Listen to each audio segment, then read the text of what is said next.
Ang cheetah ang pinakamabilis na hayop sa lupa na kayang tumakbo ng hanggang 60 mph, 97 km/h sa maikling distansya.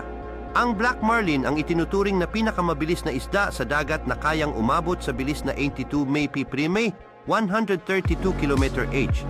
Ang peregrine falcon ang pinakamabilis na ibon sa himpapawid na kayang umabot sa bilis na higit sa 240 mph, 386 km/h kapag bumabagsak.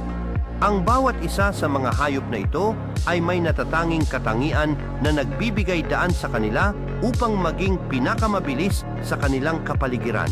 Ang cheetah na kilala sa kanyang matalim na paningin at mabilis na pagtakbo ay may kakayahang magpalit ng direksyon ng mabilis habang hinahabol ang biktima nito. Ang black marlin sa kanyang pabilog at streamlined na katawan ay nagdadala ng liksi at bilis sa ilalim ng tubig na tumutulong sa kanya